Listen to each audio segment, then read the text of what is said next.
18 தர்பார் வந்துட்டாயா.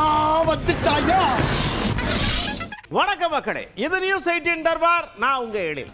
இன்னைக்கும் உங்களுக்காக ஏகப்பட்ட விஷயங்கள் ரொம்ப ஸ்பெஷலாவே காத்துக்கிட்டு. ஏன்னா அரசியல் கிளம் அங்கங்க அதிரி புதிரியா இருக்கு இல்லையா? அதனால எல்லாத்துலயும் கலந்துகிட்டு எடுத்து வச்சிருக்கிறோம், எடுத்து போடுறோம். பார்த்து என்ஜாய் பண்ணுங்க. தேவையான விஷயங்களை எடுத்து வச்சு அனலைஸ் வேற பண்ணிக்கோங்க. வாங்க நிகழ்ச்சிக்குள்ள மழன்னு போவோம். சம சீன்வாக்குள்ள போறோம். பீகார்ல துப்பாக்கி சத்தம் அப்படியே டம்முன்னு கேக்குது. என்னன்னு போய் பார்த்தா அப்படியே பிறந்த நாள் கொண்டாடி இருக்கிறோம். மகிழ்ச்சியில நாங்க துப்பாக்கி வச்சு வெடிக்கிறோம் இருக்காங்க. அப்படியே ஸ்டேஷனுக்கு அலேக்கா கூட்டு போய் வாங்க தம்பி அங்க வச்சு நம்மளும் பிறந்த நாள் கொண்டாடுவோம்னு கூட்டு போயிருக்காங்க. ஆமா, உங்களுக்கு எப்படா துப்பாக்கி கிடைக்குதுன்னு கேட்டா அதை சஸ்ட் பண்ணுங்க.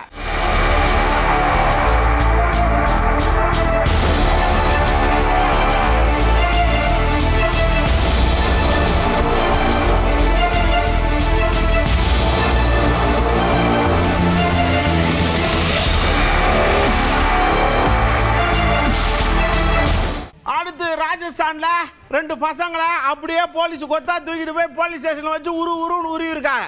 என்னன்னு கேட்டா அவங்க கார் எடுத்துக்கிட்டு அந்த பஸ் ஸ்டாப்ல புள்ள காட்டு நிக்கும்ல, ரெண்டு கதவையும் திறந்துக்கிட்டு பெப்பரை பேனு சீனை போட்டிருக்காங்க. கதவு எதுக்கு? மூடிக்கிட்டு வண்டி ஓட்டுறதுக்கு. ஆனா இவங்க என்ன பண்ணிருக்காங்க? சேட்டை பண்ணிருக்காங்க. அப்படியே கூட்டு போய் அவங்களுக்கு பாடம் எடுத்து வீடியோ போட்டு மன்னிப்பு கேட்டிருக்காங்க. இதே பொழப்பா போச்சு இவங்களுக்கு.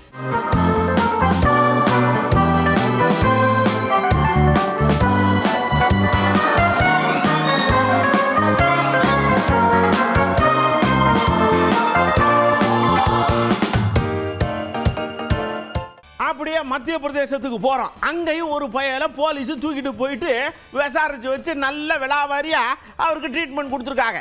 என்ன சார் ஆச்சுன்னு கேட்டா, ஒரு அப்பாவும் பொண்ணும் அப்படியே கையில பணத்தை வச்சுக்கிட்டு வந்திருக்காங்க. இந்த பேலுக்கு அதை பார்த்துப்புட்டு லவக்குன்னு பிடிக்கிட்டு ஓடிட்டான். இது ராத்திரி நடந்திருக்கு. நாங்கள் காலையில் தூக்கிட்டு வந்துட்டோம்ல. ஏன் எங்களையே அவங்க எல்லாரும் முட்டாள்னே நினச்சிருக்காங்க அப்படின்னு போலீஸ்காரங்க கடுகடுன்னு பேசுறாங்க.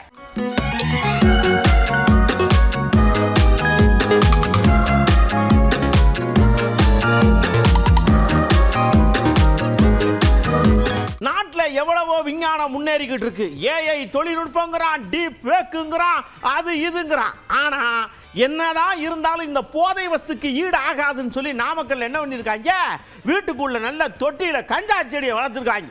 அது எங்கட வச்சாலும் வளருதுங்க, சர்றண்டு வளர்ந்துருக்கு. அதுல ரெண்டு இலையா பிடிச்சி கசக்கி வித்துருக்கானுங்க. எவ்வளவு நேக்கா வித்துருக்கான் பாருங்க. இருந்தாலும் போட்டு கொடுத்துட்டாங்க. எவனா டப்புனு செடியோட தூக்கிட்டு போயிட்டாங்க.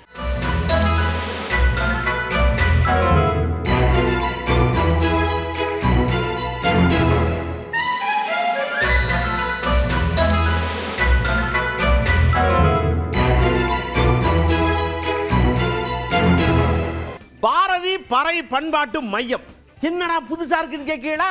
நம்ம பத்மஸ்ரீ அவார்டு வாங்கினார்ல வேலு ஆசான், அவர் தான் விருதுநகரில் திறந்திருக்காரு. இந்த திறப்புழாவுக்கு நம்ம ஆளுநரையா போயிருக்காவ. அவருக்கு சடக்குன்னு பறை இசைச்சு பார்க்கணும்னு ஆசை. ஏற்கனவே சமீபத்தில் ஒரு ஆட்டம் போட்டார்ல, இப்போ பறை எடுத்து அடிச்சு ஆடிருக்காரு. ஒரு நல்ல விஷயம்யா. இந்த கடைக்கோடி மனிதனுடைய இசை கருவியை அவங்க கிட்ட கொண்டு சேர்க்கிறோம் பாருங்க, அங்கதான் நான் நிற்கிறேன்.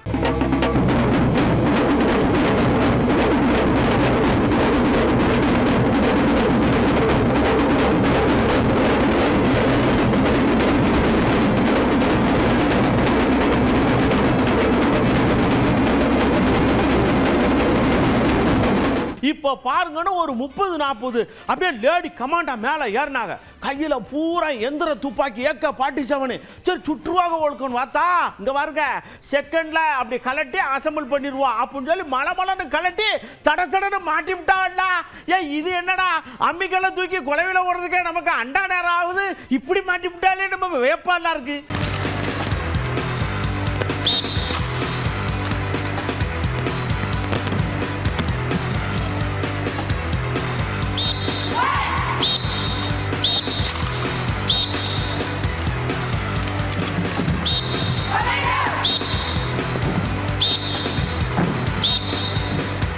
அப்படியே ஒரு பாப்பா ரொம்ப ஹைலைட்டா ஒரு விஷயத்தை சொன்னா. அப்படி அதாவது நான் முதல்வன் திட்டம், வெற்றி திட்டம் அப்படின்னு நிறைய திட்டங்கள் இருக்கு இல்லையா, இந்த திட்டத்தில் நான் படிச்சு சேர்ந்து ஜெயிச்சிட்டேன் அப்படின்னு திருப்பரங்குன்றத்திலிருந்து ஒரு பாப்பா கிளம்பும் போது முருகன்ட்ட சொல்லிட்டு வந்திருக்கு, முருகா நான் ஜெயிச்சிட்டேன், முருகா ஜெயிச்சிட்டேன் அப்படின்னு சொல்லிட்டு வந்திருக்கு. கேஸ் ஒரு பக்கம் நடந்தால் நடந்துக்கிட்டோம் அப்படின்னு சொல்லி மேடையில் முழங்கிச்சு வாருங்க.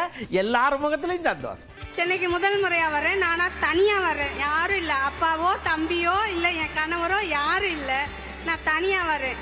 இப்போ என்னன்னா பிங்க் பஸ் மிஸ் பண்ணிட்டா கூட பரவாயில்ல, நான் ஆட்டோல போறேன் அப்படின்னு சொல்ற அளவுக்கு இருக்கேன். தமிழ்நாடு முழுக்க நாங்கள் ஜாலியாக சுற்றிட்டு இருக்கோம் சார். ரொம்ப நன்றி. இது மட்டும் இல்லை, எல்லா இதையுமே நான் அனுபவிச்சுட்டேன்.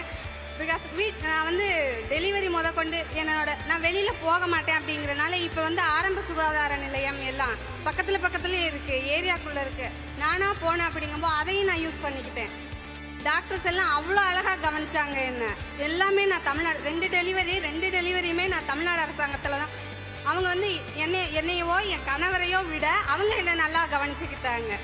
எல்லாமே நான் அனுபவிச்சுட்டேன் சார். தமிழ்நாடு முழுக்க ஜாலியாக சுற்றுவேன் நிஜமாவே. எனக்கு சென்னைக்கு கூப்பிடும்போது கூட நான் திருப்பரங்குன்ற மலை மேலே நின்று கத்திட்டு வந்திருக்கேன், நான் ஜெயிச்சுட்டேன் முருகா அப்படின்னு சொல்லிட்டு வந்திருக்கேன். ரொம்ப நன்றி சார். எல்லாரும் தங்களுடைய வாழ்வாதாரம் இப்படி இருக்கு அப்படி இருக்கு, நாங்கள் இதனால இப்படி முன்னேறி வந்தோம், இன்னும் சில குறைபாடுகள் இருக்கு, அதெல்லாம் நிவர்த்தி பண்ணணும், கண்ணீரும் கம்பளையுமா சொன்ன உடனே மலமலன் ஏறி வந்தாரு. இருக்கிற திட்டத்தை பூரா எக்ஸ்டெண்ட் பண்றா, நீங்க எல்லாம் முன்னேறி வாங்க அப்படின்னு சொல்லி சந்தோஷப்படுத்திட்டு போயிட்டார். முதலமைச்சர் அவர்கள் தொடங்கி வைக்கிறார்கள். ஒரு மிகப்பெரிய கைதட்டலோட everybody together.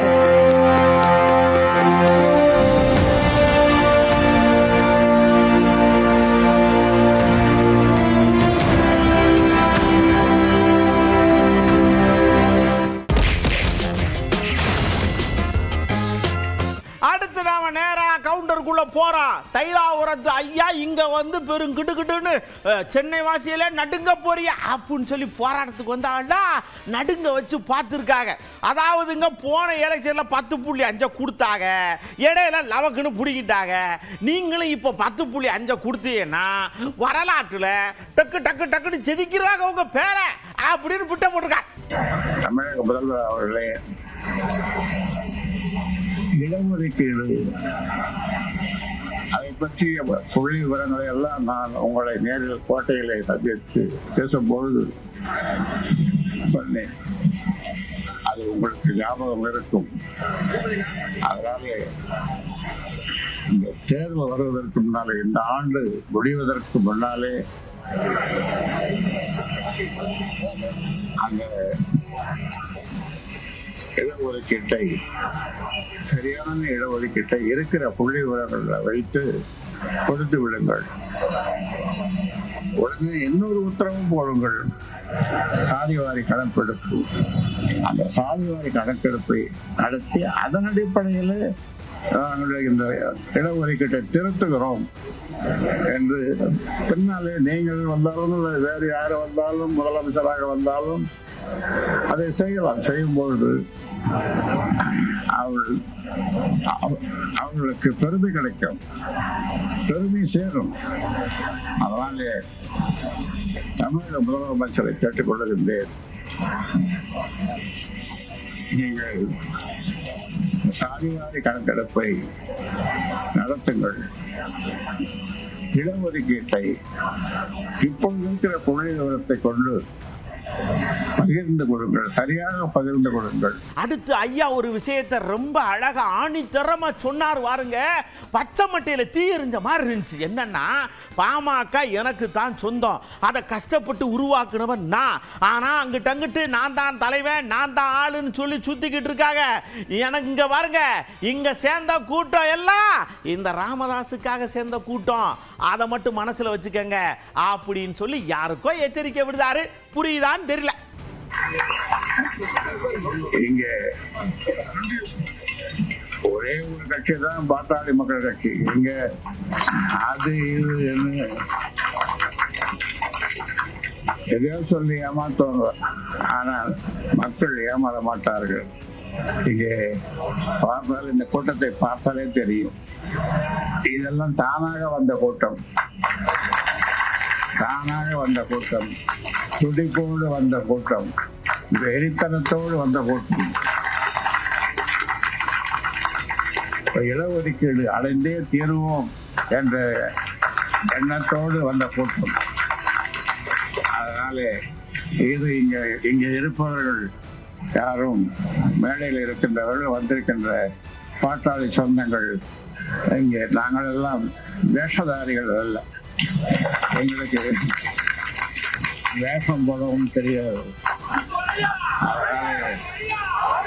ஜி.கே. மணி ஐயா ரொம்ப நல்ல மனுஷங்க, ரொம்ப நெகிழ்வு தன்மையோட போகக்கூடிய மனுஷன். அந்த மனுஷனே ஐஸ்கிரீம் மாதிரி உருகி போய் நிற்கிற மாதிரி ஆகிப்போச்சு. அதாவதுங்க ஐயா உங்களை அப்படியே உச்சாணி கொம்புல வச்சு அழகு பார்த்து ரசிச்சாங்களே, நீங்கள் மேலே இருந்துக்கிட்டு தடக்குன்னு கட்சி என்னது, இது என்னது, அது என்னது, நீங்கள்லாம் ஓங்க அப்படின்னு சொல்றீங்களே, இது உங்களுக்கு நியாயமா இருக்கான்னு அவியலை பார்த்து கேட்காங்க. ஐயா தைலாபுரம் தோட்டத்தில் உட்கார்ந்துக்கிட்டு செய்தியாளர்களை சந்திச்சு இந்த கூட்டணி தான் வெற்றி பெறும், பாட்டாளி மக்கள் கட்சி இந்த சின்னம் மாம்பழ சின்னம், மற்ற கூட்டணி கட்சிகளுடைய சின்னத்துக்கு வாக்களியுங்கள் என்று தைலாபுரம் தோட்டத்தில் இருந்து சொன்னால் ஒட்டுமொத்தமாக பெரும்பாலான மக்கள் ஐயா சொல்லை கேட்டு வாக்களிப்பார்கள். இன்னைக்கு ஐயா 80ல சங்க இயக்கம் தொடங்குறாங்க. இன்னைக்கு வரைக்கும் எவ்வளவு பெரிய சக்தி, எவ்வளவு பெரிய வெற்றி. மத்திய அமைச்சர்கள், மருத்துவர் அன்புமணி மத்திய அமைச்சர், ஏ.கே. மூர்த்தி, அவேல், இப்படி நிறைய பேர் மத்திய அமைச்சர்கள், நாடாளுமன்ற உறுப்பினர்கள், சட்டமன்ற உறுப்பினர்கள், உள்ளாட்சி பிரதிநிதிகள் வந்தாங்க. வந்துட்டு இது கட்சி எனக்கு தான் சொந்தம்னா ஐயா மனசு எப்படி இருக்கும் நீங்க நினைச்சு பாருங்க. நெல்லு பயிரிட்டாச்சு, நெல்லு பயிரிடத்துக்கு எவ்வளவு கஷ்டப்படணும், அறுவடை செஞ்சு விளைவிக்கணும்ல. இந்த நெல்லு வயல எனக்கு தான் சொந்தம்னா பயிரிட்ட விவசாயிக்கு எப்படி இருக்கும், நிலத்துக்கு சொந்தக்காரருக்கு எப்படி இருக்கும், அந்த வேதனை மருத்துவரையாவுக்கு இருக்குமா இருக்காதா? அந்த சூழலில் மருத்துவரையா அவர்களின் பின்னால் இருக்கிறோம், இதோ ஐயா அவர்களே நாங்கள் இருக்கிறோம் என்று இந்த போராட்டத்தில் வந்திருக்கிறது. அடுத்து பாருங்க ஒரு வரலாறு, அப்படியே கிருட்டு கிருட்டு கிருட்டுன்னு திருப்பி வைக்க போறோம் அப்படின்னு சொன்னவர் யார் தெரியுமா?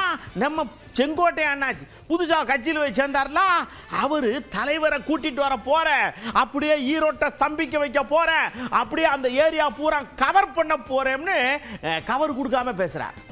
வருகின்ற 18ஆம் தேதி என்று ஒரு வரலாற்று நாயகன், எதிர்கால தமிழக மக்களால் போற்றப்படுகிற, ஒரு மாற்றத்தை உருவாக்குகிற மக்கள் சக்தியாக இருக்கிற தமிழக வெற்றி கழகத்தினுடைய தலைவர் விஜய் அவர்கள் இங்கே வருகை தருகிறார்கள். காலை சரியாக 11 மணியிலிருந்து 1 மணிக்குள் அந்த நிகழ்ச்சி நடைபெற இருக்கிறது. அதற்கான ஏற்பாடுகளை நாங்கள் அனைவரும் சீரோடும் சிறப்போடும் ஏற்பாடுகளை செய்து வருகிறோம். இந்த நிகழ்ச்சி அரசு அலுவலர்கள் கேட்டதை போல ஏற்ப பல்வேறு பணிகளை நாங்கள் நிறைவேற்றி தருவதற்கு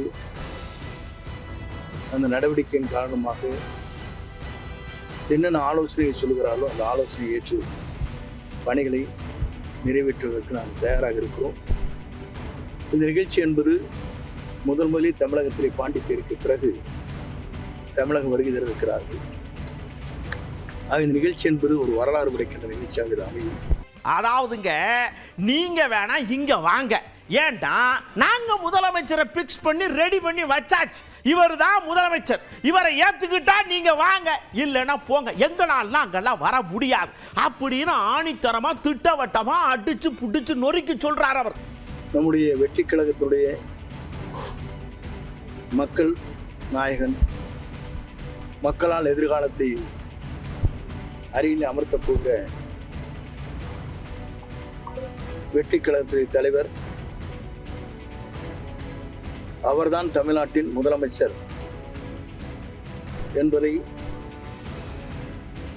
ஏற்றுக்கொண்டு எந்த இயக்கத்தை சார்ந்தவர்களாக இருந்தாலும் வருவதற்கு நாங்கள் அவர்களை அத்தனை பேரில் அன்போடு அரவணைத்து செல்வதற்கு தீர்மானங்கள் நிறைவேற்றப்பட்டிருக்கிறது, தெளிவுபடுத்தப்பட்டிருக்கிறது. அவர்தான் தமிழ்நாட்டில் முதலமைச்சர் என்ற முறையில் கூட்டணிகள் வருகின்றவர்களை வரவேற்கிறோம்.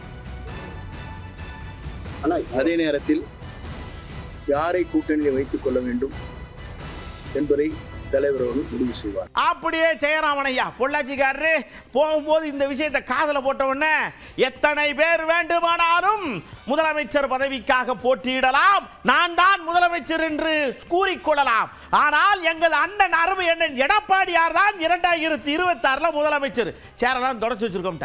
திமுகவை எடுத்து எரிந்துவிட்டு பல்லாயிரம் அடி குழி தோண்டி புதைத்து விட்டு மீண்டும் ஆட்சி கட்டிலே அமர்வதற்காக கடந்த 4.5 ஆண்டு காலமாக எடப்பாடியார் சிறப்பாக அம்மா அவர்கள் இருந்தால் என்ன செய்வாரோ அதே போன்று சிறப்பாக பணியாற்றி கொண்டிருக்கிறார்கள். மக்களும் எடப்பாடியார் தான் தங்களுக்கு ஏற்ற முதலமைச்சர், 4.5 ஆண்டு காலம் நல்லாட்சி கொடுத்தவர் எடப்பாடியார் என்கிற முடிவில் மக்களும் உறுதியாக இருக்கிறார்கள். 175 தொகுதியில் இதுவரை தேர்தலே ஆரம்பிக்கவில்லை. தேர்தலுக்கு 120 நாட்கள் இருக்கிறது. 175 தொகுதிகளிலே பிரச்சாரத்தை முழுமையாக முடித்தவர் எடப்பாடியார். தமிழகத்தில் நடக்கிற நித்தமும் நடக்கிற கொலைகள், கொள்ளைகள், கற்பழிப்புகள், கட்ட பஞ்சாயத்துகள் இவற்றை எல்லாம் மக்கள் மன்றத்திலே தோலுரித்து காட்டிக் கொண்டிருப்பவர் அண்ணன் எடப்பாடியார் தான். அவருக்கு பின்னால் தான் அனைவரும் அணிவகுத்து நிற்கிறார்கள். மற்றவையெல்லாம் தெத்து வெட்டு வீண் அரசியல் சம்பவம். அப்படியே திருமானாச்சி ஒரு விஷயத்தை சொல்றாரு, நீங்க ஏடிஎம்கேவை மையப்படுத்தி இவங்களை வச்சு ஆட்சியை பிடிச்சு கூட்டணியில சேர்த்து வச்சு நாங்க பண்ணிடுவோம்னு நீங்க வாட்டுக்கு அறைகூவல் விடுத்துக்கிட்டே இருக்கீங்களே, பாஜகவில் எடப்பாடி சேர்ந்துட்டாரா, அவர் அதிமுக இல்லையா, என்ன நினைச்சுக்கிட்டு நீங்க பேசிக்கிட்டு இருக்கீங்க, ஒரு தெளிவு படுத்துங்க திருமானே. பீகாரில் வாக்கு திருட்டின் மூலம் வெற்றி பெற்றதை போல தமிழ்நாட்டிலும் அவர்கள் வெற்றி பெறுவதற்கு சதித்திட்டங்களை தீட்டி வருகிறார்கள். அமித்ஷா அவர்கள் மக்களவையிலேயே உரத்து பேசுகிறார், தமிழ்நாட்டில் ஆட்சியை பிடிப்போம் என்று. விதைக்காமல் அறுவடை செய்கிற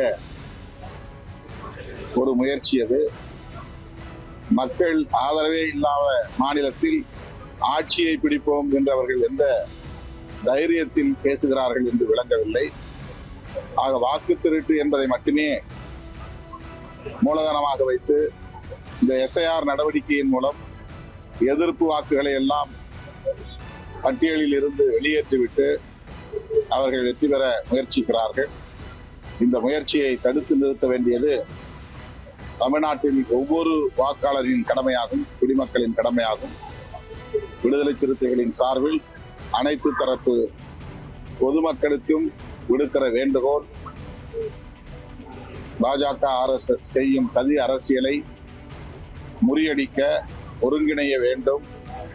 பாஜக RSSின் சதி அரசியலுக்கு துணை போகக்கூடியவர்களையும் அடையாளம் கண்டு அவர்களையும் ஒதுக்க வேண்டும் என்று விடுதலை சிறுத்தைகளின் சார்பில் வேண்டுகோள் விடுக்கிறோம். ஐயா 100 வருஷம் யா, 1 வருஷம் இல்ல 2 வருஷம் இல்ல 100 வருஷ டேட்டாவை இன்னைக்கு எல்லாரும் சமூக வலைதளத்தில் அள்ளி அள்ளி கொட்டுறாங்க, எல்லாம் பார்க்குறிய. ஆனாலும் தீபத்தை போய் திருப்பரங்குன்ற மலை வேலை ஏற்றுவேன் அப்படின்னு அடம் பிடிக்கிறிய. நீங்க சண்டை உடனும் முடிவு பண்ணிட்டிய, ஆனா அதுக்கு இது இடம் இல்லைன்ற மாதிரி அண்ணன் சொல்ற. திருப்பரங்குன்றம் பிரச்சனையை ஊதி பெருக்குகிறார்கள். RSS உடைய தலைவர்களும் அதன் துணைநிலை அமைப்புகளும் தமிழ்நாட்டில் எப்படி காலூன்றுவது என்பதற்கு பல்வேறு முயற்சிகளை மேற்கொண்டு வருகிறார்கள். அதிலே ஒன்று திருப்பரங்குன்றம் தீப பிரச்சனை. கார்த்திகை தீபம் ஏற்றுவதற்குரிய தூண் அல்ல அது. அது பிரிட்டிஷ் ஆட்சி காலத்தில் நிறுவப்பட்ட சர்வே துறையினரால் நிறுவப்பட்ட ஒரு அடையாளக்கல். அதிலே தீபம் ஏற்றுவோம் என்று திடுமென அவர்கள் அரசியல் செய்வது முழுக்க முழுக்க மதவாத அரசியல், மக்களை மதத்தின் பெயரால் பிளவுபடுத்துகிற அரசியல், வட இந்திய மாநிலங்களில் செய்ததை போன்ற சதி அரசியல். தமிழ்நாட்டு மக்கள் விழிப்போடு இருக்க வேண்டும். இதற்கு ஒருபோதும் இடம் கொடுக்க கூடாது. நீதித்துறையை முழுமையாக தமிழ்நாட்டிலும் தம் கட்டுப்பாட்டுக்குள்ளே கொண்டு வந்திருக்கிறது பிஜேபி அரசு என்பதற்கு மதுரை உயர்நீதிமன்ற கிளையை சார்ந்த நீதிபதி திரு GR சுவாமிநாதன் அவர்கள் அளித்த தீர்ப்பு ஒரு சான்றாக இருக்கிறது. அடுத்து பாருங்க ஐயா, நீங்க பார்லிமெண்ட்ல தொக்கு தொக்கா ஆளுகளை வச்சிருக்கீங்க, காசை கொடுத்து வாங்கி வாங்கி வச்சிருந்தாலும் அந்த பப்பெல்லாம் இங்க வேகவே வேகாது. நாங்கெல்லாம் அந்த காலத்து ஆளுங்க வச்சிருக்கோம்ல, நாங்க உங்களுக்கு பிளான்னு சொல்லி சொல்றாரு நம்ம சண்முக அண்ணாச்சி, கம்யூனிஸ்ட்காரல அப்படிதான் பேசுவாரு. தங்களுக்கு பெரும்பான்மை இருக்கிறது என்கிற திமிர்த்தனத்தில் எதை வேண்டுமானாலும் சட்டமாக்க முடியும், எதை வேண்டுமானாலும் எங்களால் செய்ய முடியும் என்ற முறையிலே தான் ஆட்சியாளர்கள் செயல்பட்டுக் கொண்டிருக்கிறார்கள். மாநிலங்களில் ஆட்சி அதிகாரத்தை கைப்பற்றுவதற்கு மத்திய அரசாங்கத்தினுடைய நிறுவனங்களாக இருக்கக்கூடிய அமலாக்கத்துறை, தேர்தல் ஆணையம், வருமான வரித்துறை போன்ற மத்திய புலனாய்வுத்துறை, இவை எல்லாவற்றுக்கும் மேலாக இப்போது நீதித்துறையில் இருக்கக்கூடிய பல நீதிபதிகளை அவர்கள் நியமனம் செய்கிறார்கள் அல்லது இருப்பவர்களை அவர்களுடைய ஆட்களாக மாற்றிக்கொள்வது என்கிற முறையில் நீதித்துறை உட்பட இப்போது நீதி கிடைக்காது என்கிற நிலைமை என்பது நாட்டிலே ஏற்பட்டிருக்கிறது. அடுத்து பெருந்தன்மை குணம் கொண்டவர், இந்த அரசியலில் 20,000 புத்தகங்களை அப்படியே கரைச்சு குடிச்ச ஒரு அண்ணன் நம்ம அண்ணாமலை நினைச்சிருக்காருல, அவர் என்ன சொல்றாருன்னா, இந்த உலகத்திலேயே ஒரு அற்புதமான நீதிபதினா அது நம்ம GR சுவாமிநாதன் ஆட்சி தான். எவ்வளவு பெரிய தங்கமான தீர்ப்பெல்லாம் அள்ளி கொடுத்துருக்கார். இதெல்லாம் ஏன் அவங்க செய்ய மாட்டாங்க, ஆட்சியை கலைங்கன்னு சொல்லி மோடி ஐயா என்கிட்ட கேட்கார். நான் தான் சொல்றேன், வேணா இருக்கட்டும், ஒன்லி ஃபார் 120 days தான் இருக்கு, அதனால நம்ம அப்புறம் பார்த்துக்கலாம், நான் தான் இது விட்டு வந்திருக்கேன் அப்படின்னு நம்ம அண்ணாச்சி சொல்றாரு, IPS அண்ணாச்சி. நேற்று நம்முடைய GR சுவாமிநாதன் அவர்கள் குறிப்பிட்டு காட்டியிருக்காங்க, கிள்ளியூர்ல மயிலாடும் பாறை ஒரு பாறை இருக்குங்க கிள்ளியூர்ல. அங்க வந்து வில்சன் ஒருத்தர் மதுரை பெஞ்ச் மெட்ராஸ் ஹைகோர்ட்ல கேஸ் போடுறாரு. ஜட்ஜ் ஆர்டர் போறாரு, சுவாமிநாதன் அவர்கள் இல்ல மயிலாடும் பாறைக்கு மேல எடுத்த முருகரை கொண்டே மறுபடியும் வைங்க, டைரக்ஷன் கொடுக்கிறாரு, முருகரை கொண்டே மயிலாடும் பாறையில கிள்ளியூர்ல வைங்க. இதுவரை அந்த டைரக்ஷனை ஃபாலோ பண்ணல, முருகரை கொண்டு போய் பாறை மேல வைக்கல. இதே GR சுவாமிநாதன் அவர்கள் திருப்பரங்குன்றத்துல தீபத்தூண்ல தீபம் ஏத்தணும், அதையும் ஃபாலோ பண்ணல. இதே GR சுவாமிநாதன் அவர்கள் திண்டுக்கல்ல இன்னொரு பகுதியில் கிறிஸ்தவர்கள் இந்துக்கள் ஃபைட் பண்றாங்க, அங்க கார்த்திகை தீபம் ஏத்தணும், அதையும் ஃபாலோ பண்ணல. அதனால இன்னைக்கு இந்த அரசு நியாயப்படி இது 356 பயன்படுத்த வேண்டிய அரசு. ஒரு கோர்ட்டு கொடுக்கக்கூடிய டைரக்ஷனையே ஃபாலோ பண்ணலினா அந்த அரசுக்கு என்னென்ன வேலை? ஆனா மோடி அவர்களோ மத்திய அரசோ வேறு யாருமோ இன்னைக்கு 356 பயன்படுத்துறதே கிடையாது. காரணம், எல்லாமே நியாயமா நடக்கணும், நேர்மையா நடக்கணும், எல்லாமே இறைமாட்சியின்படி நடக்கணுங்கிற ஒரே காரணத்துல மோடி அவர்கள் எங்கேயுமே 356 பயன்படுத்தியதில்லை, பயன்படுத்த போறது கிடையாது. அடுத்து நம்ம முதுபெரும் அரசியல் தலைவர் கி வீரமணி ஐயா இருக்காங்கல்ல, ஒரே ஒரு விஷயத்தை தான் கேட்காங்க, என்னமோ நாங்க இந்துக்களுக்கு எதிராக தீவிரவாதம் பண்றோம், அது பண்றோம்ன்றீங்களே, டெல்லியில டொம்னு வெடிச்சதை குண்டு, அதுக்கு பேர் என்ன, இதுக்கு தீவிரவாதம்னா அதுக்கு பேர் என்ன அப்படின்னு கேட்காரு. பெரிய மனுஷன்ல பதில் சொல்லணும்ல, சொல்லுங்க.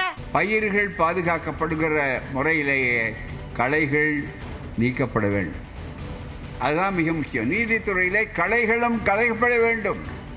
அரசியல் சட்டத்தை பின்பற்றாதவர்களுக்கு அவர்கள் கடமையாற்றுவதற்கு என்ன தகுதி இருக்கிறது? மதச்சார்பற்ற ஒரு அரசு மதக்கலவரங்களை உருவாக்கக்கூடிய அளவிற்கு யார் பாதுகாக்க வேண்டுமோ அந்த வேலையே பயிரை மேயலாமா மிகப்பெரிய அளவிற்கு? ஆகவே தான் நீங்கள் அரசியல் சட்டப்படி சொல்லுகிறோம், நடந்த நிகழ்வுகளை சுட்டி காட்டுகிறோம். ஏன் அவருக்கு இந்த மாதிரி ஒரு நெருக்கடி வர வேண்டிய அவசியம் என்ன? நீங்கள் திமுக ஆட்சி இப்போது வேற ஒன்றும் இல்லை, அப்படி ஏதோ ஒரு திட்டம் உருவாகி கொண்டிருக்கிறது. அதாவது உள்துறை அமைச்சரை கூப்பிட வேண்டும், மன்னிக்க வேண்டும், உள்துறை செயலாளர், மத்திய உள்துறை செயலாளர் வரணும். இங்கே ஒன்று சட்டம் ஒழுங்கு இல்லை, இங்கே எல்லாம் கலவரம் நடக்குது, பாதுகாப்பு இல்லைன்னு சட்டம் ஒழுங்கு இல்லை. ஆளுநருக்கு முன்னாலேயே ஒரு முகவர் பாடி இருக்கிறார். என்ன பாடி இருக்காருன்னா, பயங்கரவாதம் தலை தூக்கி ஆடுது. இங்கே யாரும் போகல, பயங்கரவாதம் எங்கே தலை தூக்குது? டெல்லி செங்கோட்டைக்கு முன்னாலே 29 பேர் அங்கே காலியாகி இன்னைய வரையில் கைது பண்ணுங்க. அதுக்கு என்ன வாதம்? அது என்ன வாதம்? உங்கள் சொர்க்கவாதமா? தயவுசெய்து நினைத்து பார்க்க வேண்டாமா? இது யார்? இங்கே யாருக்கு என்ன பாதுகாப்பு இல்லை? தயவுசெய்து எண்ணி பார்க்கணும். எப்படிப்பட்டவர்களும் தாராளமாக வர்றாங்களே, யாருக்கும் கருத்து சுதந்திரத்துக்கு இங்கே இடம் இருக்கிறதா இல்லையா? மிகப்பெரிய அளவிற்கு. ஆகவேதான் நண்பர்களே, நீதித்துறை தான் நம்முடைய நம்பிக்கை, மக்களின் நம்பிக்கை. அந்த நீதித்துறையினுடைய சுதந்திரம் காப்பாற்றப்பட வேண்டும். ஐயா, ஒரு நாடு இங்கே கிரிக்கெட் விளையாட வருது, அந்த நாடு டெஸ்ட்டில் ஜெயிச்சிருது, அப்புறம் ஒன் டேல நாம் ஜெயிக்கும், T20 விளையாண்டுக்கிட்டு இருக்கோம், என்ன பண்ணுறதுன்னு தெரியாமல் அவங்க ஒன்று ஜெயிக்காக நாம் ஒன்று ஜெயிக்கும், நம்ம ஆளுங்க நல்லா விளையாடுற ஆளுங்க ஊரை வெளியில் அடக்காக, உள்ள ஒரு ஆளும் டக் அவுட் ஆகி வெளியே வராங்க. இதை பற்றி நீங்கள் என்ன நினைக்கிய? யார் யாரை கொஞ்சம் மாற்றி விடலாம், நம்ம தலைமை பயிற்சியாளருக்கு ஏதாவது ஐடியா சொல்லிவிடா அப்படின்னு கேட்டோம். கிரிக்கெட்டை தெரிஞ்சவங்க மட்டும் இல்லைங்க, தெரியாதவங்களும் மட்டை எடுத்து 6 அடிக்க ஆடலாப்பதில்லை. இப்போ நடக்கிற இந்தியா சவுத் ஆஃப்ரிக்கா சீரீஸில் இந்தியா நல்லா ஆடுறாங்க, இந்தியா வின் பண்ணணும்னு தான் நம்புகிறேன். இதில் சொதப்பலாக இருக்குன்னா டீமே சொதப்பலாக தான் இருக்குது. சூரியகுமாரை ஒருங்கிணைக்க தெரியல நம்ம சூரியகுமாருக்கு. சூரியகுமார் கேப்டன் தான், அவர் அணி தலைவர் தான். இருந்தாலும் போய் சில கேமில் வந்து அவங்களோட எதிர்பார்ப்பு வந்து கம்மியாக இருக்குது. சுப்மன் கில் வந்து T20 வந்து ஆவரேஜ் பார்த்தீங்கன்னா கம்மியாக தான் இருக்குது. ஆனால் மீண்டும் சொதப்பிட்டு தான் இருக்காரு, அவர் அணியில் எடுத்துகிட்டு தான் இருக்காங்க. அவரை தூக்கிட்டு மேபி சஞ்சுக்கு இல்லை ஜெய்ஸ்வாலுக்கு வாய்ப்பு கொடுக்கலாம். வைஸ் கேப்டன் பார்த்தி கூட ஹார்திக் பாண்டியா கொடுக்கலாம். அவர் நல்லாவே கேப்டன்சி பண்ணுவார். சுப்மன் கிலோட நல்லா பண்ணி IPL டிராஃபி வாங்கி கொடுத்துருக்காரு. அதனால் ஹார்திக் பாண்டியா வைஸ் கேப்டனாக வைக்கலாம். இன்னும் அபிஷேக் சர்மாவையும் ஹார்திக் பாண்டியா திடீர்னு வருவார், திடீர்னு போவார். இவன் நம்பியே டீம் இருக்க மாதிரி தெரியுது. கேப்டன் வைஸ் கேப்டன் 2 பேருமே வந்து ரொம்ப சொதப்புறாங்க. 3-2 சீரீஸ் வின் பண்ணணும்னு நினைக்கிறேன். இந்த T20 விளையாட்டு பார்த்தீங்கன்னு சொன்னீங்கன்னா, இப்போ நேற்று பார்த்தா நம்ம இந்திய வீரர்கள் படுதோல்வி அடைஞ்சிருக்கிறாங்க. பவுலிங் டீம் கொஞ்சம் கூட ஃபார்ம் ஆகணும்னு நினைக்கிறேன். இப்போ கண்டிப்பாக இந்தியா வின் பண்ணணும்னு நினைக்கிறேன். வாய்ப்பு கொடுக்குறது சஞ்சு சாம்சன் கொடுக்கலாம். கோச் கொஞ்சம் மாற்றினா கொஞ்சம் நல்லா இருக்குமோ நம்ம தோணுதுண்ணா. அது இல்லாமல் தமிழ்நாடு பிளேயர்ஸ்லாம் வாய்ப்பே கிடைக்க மாட்டேங்குதுண்ணா. சாய் சுதனுக்கு அந்த மாதிரி பெரிய பிளேயருக்குலாம் வாய்ப்பு கொடுத்தா கொஞ்சம் நல்லா இருக்குமோ தோணுதுண்ணா. லாஸ்ட்டாக 2 சீசன் நல்லா தான் போயிட்டு இருக்கு. கௌதம் கம்பீர் வந்ததுக்கப்புறம் தான் லைட்டாக சர்க்கிள் விடுற மாதிரி இருக்கு. ஜெய்ஸ்வால், ருத்ராஜ் கைக்வாட் இவங்களுக்கு வாய்ப்பு கொடுத்தனா கொஞ்சம் பெட்டராக இருக்கும். முக்கியமான பிளேயரு சஞ்சு சாம்சன் இல்லாத ஒரு வருத்தமாக இருக்குது. ஜெய்ஸ்வால் ஓப்பனிங் ஆட வைக்கலாம். ஆட வச்சா இன்னமும் ஸ்ட்ராங்காக இருக்கும். T20 வேர்ல்டு கப் செட்டில் லெவலில் போனால் இந்த சீரீஸும் வின் பண்ணலாம், எல்லா சீரீஸும் வின் பண்ண நிறைய சான்ஸ் இருக்குது. இந்த சஞ்சு சாம்சன் இவங்கெல்லாம் வந்து எடுத்து முன்னாடி ஓப்பனராகவே இறக்கி விடலாம். அவர் ஓப்பனருக்கு வந்து தலை சிறந்த பேட்ஸ்மேனாக விடலாம். வருங்காலங்களில் இந்தியா தொடர் வெற்றியை குவிக்கணுங்கிறது ஒட்டுமொத்த மக்களுடைய கருத்தாக இருக்கிறது. தர்பார்னாலே உங்களுக்கு என்னென்ன விஷயங்கள்லாம் நினைவுக்கு வரும் அப்படின்னு எங்களுக்கு தெரியும். அப்படி இப்படி இருக்கின்ற நேரத்தில் நீங்கள் உஷாராக இருக்க வேண்டிய இடம் தான் ரொம்ப முக்கியமான கட்டம். அதில் தான் இந்த வண்டி ஓட்டுறது, வண்டியை நிப்பாட்டுற வண்டியை எடுக்கிறது அப்படின்னு ஏகப்பட்ட விஷயம் இருக்குது. அதனால் வண்டி வச்சுருக்கிறவங்க பார்த்து பதனமாக எடுத்து ஓட்டி பயன்படுத்துங்க. சும்மா வண்டியை வாங்கி சருப்புன்னு ஓட்டிடாதீங்க, சரியா? அடுத்த தர்பாரில் ஏகப்பட்ட விஷயத்தோடு நான் உங்களை சந்திக்கிறேன். அது வரைக்கும் உங்கள்கிட்ட இருந்து அன்போட விடை பெற்றுக்கொள்வது உங்களை அன்பு நண்பன் எழிலுங்க. வணக்கம்ங்க, நன்றிங்க. 18 தர்பார் வந்துட்டாயா.